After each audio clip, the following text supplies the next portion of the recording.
Friends, welcome to SS Culinary. இன்னைக்கு நம்ம சேனல்ல ஒரு ஈஸியான ஸ்நாக்ஸ் ரெசிபி தாங்க பார்க்க போறோம். அந்த ரெசிபி என்னன்னு தெரிஞ்சுக்கிறதுக்கு முன்னாடி எங்களோட சேனல்ல நீங்க சப்ஸ்கிரைப் பண்ணலாம், மறக்காம பண்ணிடுங்க. அப்படியே பக்கத்துல உள்ள பெல் பட்டனையும் கிளிக் பண்ணிடுங்க. டெய்லி நம்ம ஒரு வேளைக்காவது சாதம் சாப்பிடாம இருக்க மாட்டோம். அப்படி நம்ம டெய்லி பண்ற சாதம் சில நேரம் கொஞ்சம் மிச்சமாயிடும்.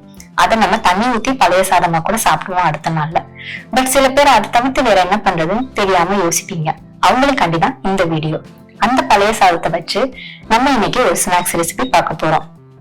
இந்த ரெசிபி பக்கோடான்னு கூட சொல்லலாம், அப்படி இல்லைன்னா போண்டான்னு கூட நம்ம சொல்லலாம். சோ பழைய சாதத்தை வச்சு இன்னைக்கு நம்ம பக்கோடா எப்படி பண்ணலாம் தான் பார்க்க போறோம். வாங்க பார்க்கலாம்.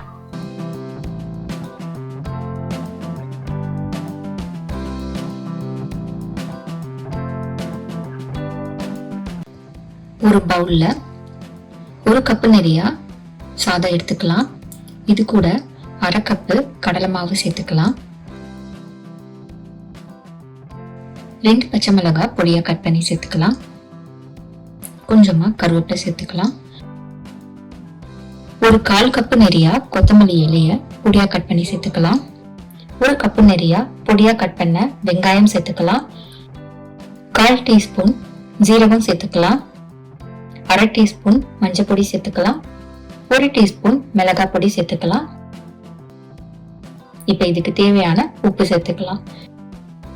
இப்ப இது எல்லாமே நல்லா மிக்ஸ் பண்ணி பிசைஞ்சுக்கலாம். மோஸ்ட்லி இதுக்கு நமக்கு தண்ணி தேவைப்படாது. நம்ம சாதத்தோட ஈரமே கரெக்டா இருக்கும். ஏன்னா நம்ம வெங்காயமும் சேர்த்திருக்கோம்.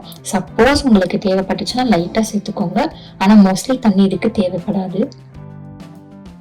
இந்த மாதிரி நல்லா பிசைஞ்சு எடுத்துக்கணும். இப்போ இந்த மாதிரி நல்லா பிசைஞ்சு எடுத்ததுக்கு அப்புறம் ஒரு கடாயில கொஞ்சம் எண்ணெய் ஊத்திக்கலாம். நம்ம கையில கொஞ்சம் எண்ணெய் நல்லா தடவிட்டு நம்ம பிசைஞ்சு வச்ச சாதத்தை நல்லா உருட்டி பால் போல நல்லா உருட்டிட்டு எண்ணெய் நல்லா சூடானதுக்கு அப்புறம் நம்ம எண்ணெயில போட்டுடலாம். இந்த மாதிரி ஒன்னொன்னா நம்ம போட்டு எடுக்கலாம்.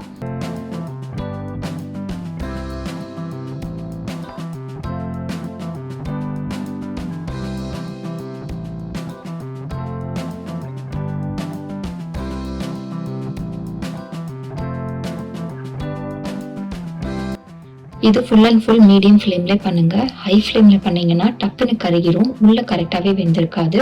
அதனால மீடியம் ஃப்ளேம்ல பண்ணுங்க.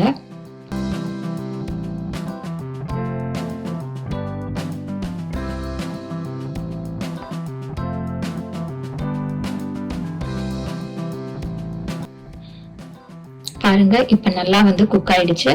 இப்ப இதை நம்ம ஒரு பிளேட்ல மாத்திடலாம்.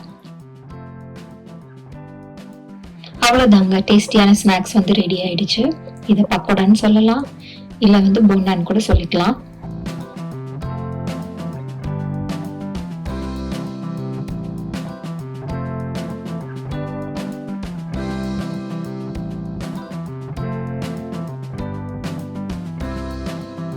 எவ்வளவு ஈஸியா பழைய சாதம் வச்சு பக்கோடா பண்றதுன்னு சொல்லி பார்த்தோம். இது ஒரு ஈவினிங் பெஸ்ட் ஸ்நாக்ஸ்னே சொல்லலாம். ஈவினிங் டீ குடிக்கும் போது கூட அந்த போண்டாவும் வச்சு கொடுத்தீங்கன்னா சாப்பிடறதுக்கு ரொம்ப டேஸ்டாவும் இருக்கும். பிள்ளைங்க ரொம்ப விரும்பியும் சாப்பிடுவாங்க. இனிமே சாதம் மிச்சமாச்சுன்னா தூக்கி போடாதீங்க.